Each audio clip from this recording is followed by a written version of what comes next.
Bismillahirrahmanirrahim. Assalamualaikum warahmatullahi wabarakatuh.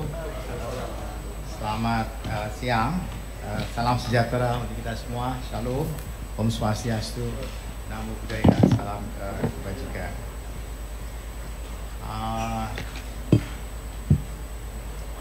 Yang saya hormati semua yang hadir tanpa terkecuali. Ini enggak enak kalau di belakang ini saya mau belakang. Iya, Pak. Sopannya gitu. Ya, dan para CEO peserta yang ke-14 ini ya, CEO Forum Kompas. Memang saya mau langsung saja, kita to the point saja kan, kita bicara mengenai yang ditanyakan gitu. Pertanyaan besar kita itu hari ini adalah kalau kita mau maju ke depan ini, ya kan, pertumbuhan ekonomi sekian dan seterusnya. Sementara pada saat yang sama kita juga ingin bagaimana di jalan yang sama itu kita juga mendekati net zero emission. Banyak instrumen sebenarnya dan banyak pilihan opsi kebijakan dalam kerangka itu ya. Kalau kita lihat peluangnya atau kemungkinannya seperti apa terkait dengan ekonomi Indonesia ke depan. Kita bicara ada blue economy, green economy, tapi juga pada saat yang sama kita juga harus punya memberikan knowledge yang luas kepada publik, kepada khalayak mengenai perubahan ini. Seringkali saya akan mulai dari situ. Seringkali kalau kita bicara seperti ini, lalu yang kita kedepankan itu adalah yang sekarang sering dibicarakan orang mengenai triple planetary crisis. Dan itu mulai dari para pemimpin dunia berkomunike bersama mengatakan ada anggaran yang dialokasikan sekian miliar US dollar yang tak kunjung datang gitu. Kemudian kita lihat pertemuan COP dan seterusnya. Jadi padahal itu sudah kita hadapi dan kita sudah rasakan hari ini. Ya. Pertanyaan besarnya adalah bagaimana kita deal with triple planetary crisis itu, dan saat yang sama kita ingin mengejar agar kita graduate dari middle income trap. Itu kan homeworknya luar biasa untuk cari cari resultantenya itu luar biasa. Indeks komposit yang kita mau masukkan di sana, waduh, yang singularnya berapa banyak untuk sampai di sana. Jadi, tapi saya ingin mengatakan begini. Yang pertama itu kita semua, bahkan sampai dengan di tingkat yang paling rendah, paling di masyarakat itu, saya suka mengatakan jangan ada ketidaktahuan publik yang massal terkait dengan triple planetary crisis ini. Artinya jangan sampai ada knowledge system yang berbeda-beda dari setiap generasi, sampai kemudian juga para pejabat publiknya. Karena kalau kita tidak punya pandangan yang sama, cerita yang sama terkait dengan soal hal ini, saya khawatir tidak dipahami dengan baik. Contoh, misalnya kita mau bicara soal ekonomi sirkular di rumah tangga. Kebijakannya sederhana, misalnya dimulai dengan cara membuang sampah, membagi tiganya, bagaimana cara membaginya, kemudian infrastruktur untuk persampahan itu tersedia di depan rumah tangga masing-masing, dan bagaimana kemudian itu bisa ditarik dan dikelola, dan kemudian masyarakat merasa ada benefit yang dia bisa peroleh dari sana dan seterusnya. Ini contoh kecil, kebijakannya ada gitu. Lalu kemudian masyarakatnya paham, kita bisa kerjakan dan seterusnya. Yang kerok kan adalah ketika kemudian knowledge itu tidak merata, tidak sampai. Bagaimanapun policy yang kita buat, saya kira akan begitu ada distance, saya kira susah. Contoh yang paling yang mudah mungkin saya ingin mengatakan soal, ya mudah-mudahan saya nggak di apa ya, di quote and quote di apa ya, soal rokok misalnya, ya kan, rokok, industri dan kesehatan. Itu kan waktu kita mau ambil resultantenya itu kan ya tidak semudah yang kita bayangkan opsi kebijakannya. Saya kasih contoh ya, di kita di Indonesia ada cukai yang lumayan, ratusan triliun kita dapat dari situ, orang yang bekerja di sana. Dari dulu kita bicara soal shifting ya, dari petani-petani tembakau itu kemudian menjadi tembakau untuk farmakologi dan seterusnya. Lalu ada new entrance yang masuk, yaitu merokok secara elektrik dan seterusnya. Ini waktu kita mau sebenarnya apa sih targetnya kita? Kan sehat sudah, kesehatan sehat, tapi pada saat yang sama kita tidak memukul ekonomi. Saya kasih contoh ini misalnya soal stunting dengan orang merokok. Stunting itu saya pernah sampaikan ke Presiden, itu cukup dengan memberikan ibu-ibu yang sedang hamil atau dan yang sedang menyusui makan telur minimal sehari 1, atau paling bagus kalau bisa 2 gitu.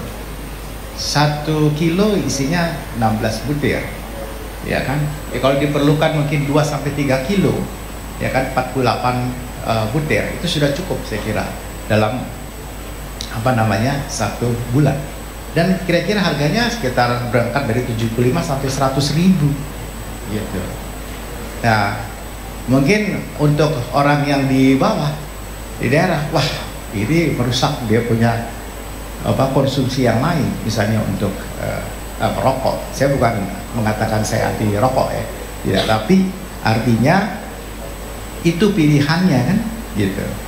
Nah, itu saja kita bisa lakukan. Begitu juga dengan misalnya kita akan membangun infrastruktur kesiapan kita di dalam menghadapi triple planetary crisis ke depan. Triple planetary crisis ke depan juga kalau kita bicara soal infrastruktur, maka banyak sekali kota-kota di Indonesia ini yang hampir saja dengan tanda petik mengabaikan hidrologi di kota itu. Ya, banyak kayak kita mau bangun di IKN, Swan City atau Water Sensitivity City atau water sustainable city dan seterusnya.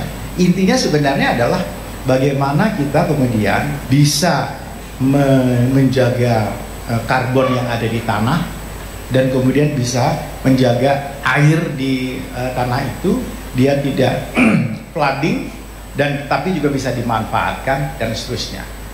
Nah, itu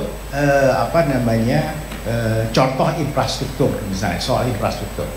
Nah, kalau kita lihat kota-kota kita di kebetulan Bappenas punya program untuk 40 kota ini, itu orang menganggap cuma dengan menanam aja gitu, bikin kebun, bikin hijau dan selesai, that's it. Nggak bisa seperti itu. Kita tahu sendiri bahwa tanah-tanah yang kemudian berubah menjadi pasir itu sama sekali tidak bisa ditanami. tanah-tanah yang berubah menjadi pasir. Nah, tanah yang berubah jadi pasir itu banyak masalahnya. Kemarin saya jalan pagi saya sering suka jalan pagi, kemudian ada di dekat Polda Metro itu saya lihat ada pohon yang sudah sekarat gitu. Kasihan sekali nih pohon ini sudah sekarat. Saya lihat tanah di bawahnya sudah tidak bukan tanah untuk layak menjadi habitatnya dia. Sudah kering, kerontang air, dan dia sudah mulai coklat dan sudah mulai tua. Wah, kasihan sekali tanaman itu. Nggak ada kan yang bisa memperhatikan itu, dan padahal sebenarnya itu soal sepele saja, soal sederhana saja. Kalau kita bisa tanamkan kembali rumput atau tanaman-tanaman krokot dan seterusnya yang bisa menggemburkan kembali tanah-tanah itu, tanaman-tanaman yang besar-besar itu akan hidup dengan serabutnya yang besar. Nah, ini yang saya bilang knowledge. Jadi knowledge itu kalau kata W.S. Rendra dulu itu harus dibawa lah dari dari ruang-ruang belajar itu ke lapangan. Nah, kalau itu bisa kita lakukan, maka pada saat yang sama saya kira soal triple planetary crisis ini dengan knowledge yang sama dimiliki oleh setiap penduduk bisa kita lakukan. Karena kalau kita bicara soal polusi udara, kita bicara soal ini kan, kalau sekarang orang cuma bisa mengatakan ya tanamlah pohon dan seterusnya, atau kemudian cuma mengeluh, kemudian melihat dari soal digitalisasinya bahwa kita makin mengalami kerepotan dengan panas ini. Saya tidak tahu apakah di Kompas ini saya pernah sampaikan soal ada sebuah film itu yang patut ditonton. Ya, mungkin CEO pasti saya minta untuk menonton film itu, Kiss the Ground.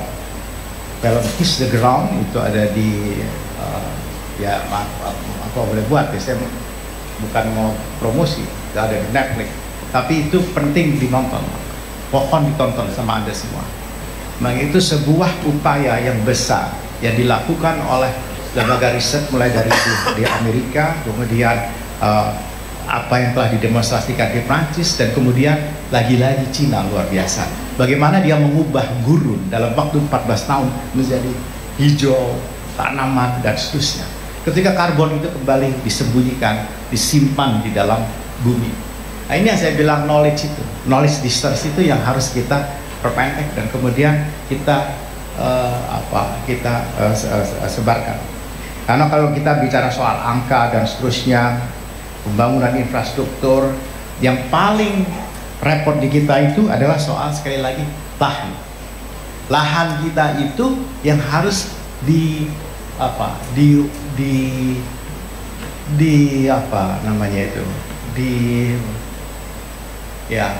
menjadi tanah gini loh. Pasti Prof bisa pernah lihat dulu kalau kita main tanah itu, tanahnya itu kan gembur, lempung, ada ulet, ada uget-uget, ada tanaman kecil, ada macam-macam. Sekarang kalau kita gali tanah, kering, nggak ada kehidupan, nggak ada organisme di dalam itu. Itu yang membunuh dan mengakibatkan karbon itu nggak balik lagi ke situ. Karena kalau kita lihat siklusnya ini, tanaman itu kan dengan proses fotosintesis ditarik dari matahari, kemudian oksigen dilepaskan, karbon ditanam di dalam tanah, dan kita juga mengeluarkan karbon ditangkap oleh tanaman. Kan begitu sebenarnya. Disimpannya di tanah, disimpannya di air, dan simpannya di.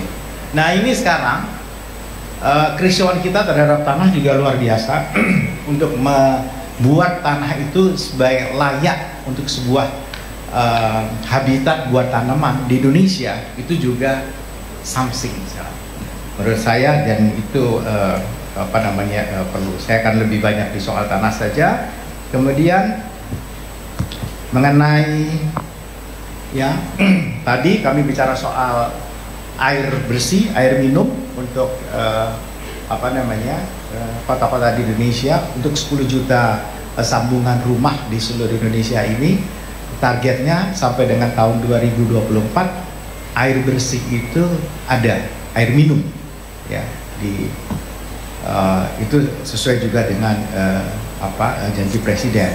Nah, sayangnya sampai tahun 2023 kita baru 3,8 juta. Dari 3,8 juta sambungan rumah sehingga ada gap 6,2 juta. Kami lapor pada presiden bagaimana cara mengatasi ini. Mengatasinya ini ya harus secara imperatif membantu daerah yang tidak mampu membuat sambungan rumah itu. Karena apa? Air bakunya ada. Gitu. Kita masih punya 38.000 liter per detik yang bisa memberikan air minum untuk 3 juta sambungan rumah. Nah itu kita coba. Jadi ada gap soal itu, dan karena juga cara memahami si air, cara kita ngurusin air, kan air itu milik publik sesuai dengan pasal 33, ya kan? Dan harus ditentukan pertama bahwa itu adalah public goods.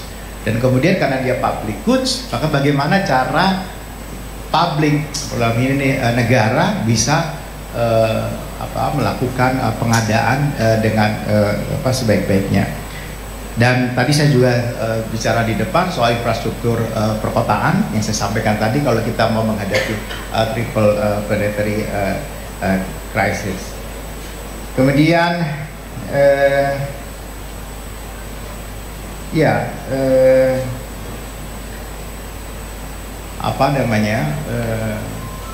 yang berikutnya soal transisi energi. Transisi energi itu kan sebenarnya menduetkan mengenai peluang ekonomi dan pada saat yang sama menurunkan karbon. Tapi saya baru teredukasi dengan baik bahwa ada yang salah, ya, knowledge saya sendiri mengenai soal si dekarbonisasi itu. Seakan-akan kalau dekarbonisasi itu artinya hanya transportasi, hanya yang dikeluarkan oleh motor, mobil dan seterusnya.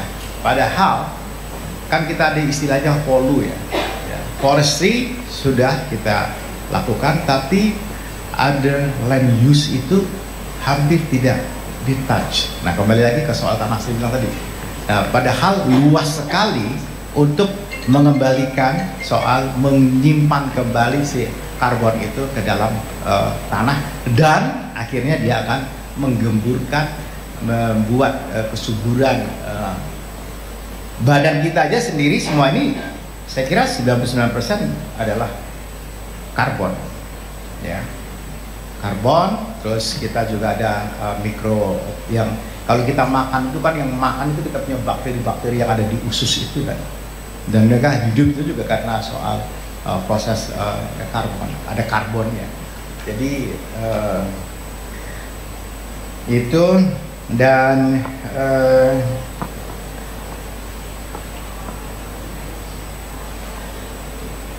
ya, saya kira itu ya yang saya ingin sampaikan dalam kesempatan yang baik ini. Kalau mau membicarakan soal kecuali ada pertanyaan yang lebih sensitif dan spesifik terkait dengan kebijakan nasional dalam rangka ini ke depan. Kalau saya ditanya seperti itu,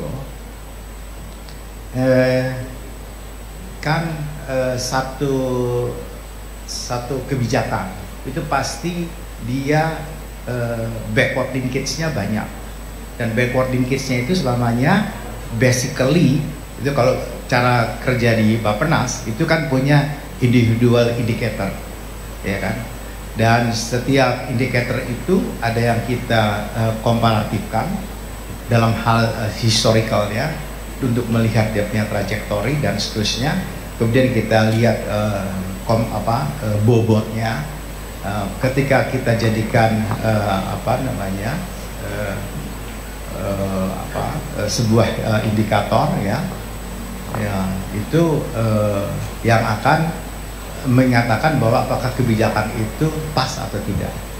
Dan apalagi sekarang kami di Bappenas itu diberikan mandat untuk mengelola semua sektor pembangunan dalam konteks governance, risk, dan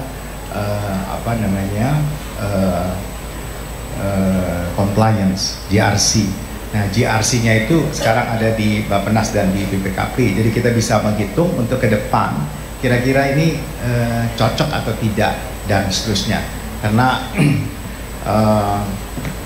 ya saya bilang tadi kita menggunakan pendekatan dengan indeks komposit yang beragam luar biasa dari masing-masing subsektor itu, yang kemudian yang menghasilkan sebuah kebijakan yang nanti diuji juga.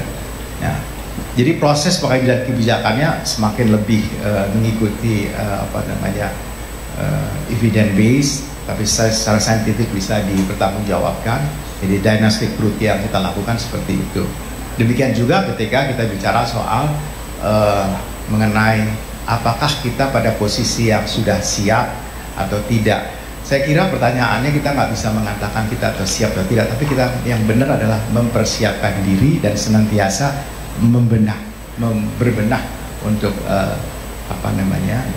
untuk arah yang lebih baik. Jadi kalau kita bicara soal ekonomi green, kita bicara soal ekonomi sirkular, knowledge itu harus ada sampai yang bisa sampaikan sampai di bawah. Kalau tidak ya seakan-akan kita cuma ada di kepala kita. Masyarakat itu juga mesti paham. Kami punya praktek baik yang kami lakukan di Bali terkait dengan ekonomi sirkular ini. Mungkin kapan-kapan Mas Suta bisa melihat kami punya demplot di sana dalam rangka ekonomi sirkular, kemudian dalam rangka kemudian menghidupkan kembali misalnya bukan hanya menghutankan, tetapi meliarkan kembali hutan-hutan yang ada di Bali, termasuk meliarkan kembali itu mangrove. Jadi bukan menanam aja, tapi rewilding itu ternyata lebih penting juga. Saya mau berhenti di sini, Pak Suta. Mudah-mudahan ini melengkapi apa yang bisa saya sampaikan kepada CEO yang hebat ini, CEO Forum dari Kompas yang ke-14. Terima kasih. Assalamualaikum. Waalaikumsalam.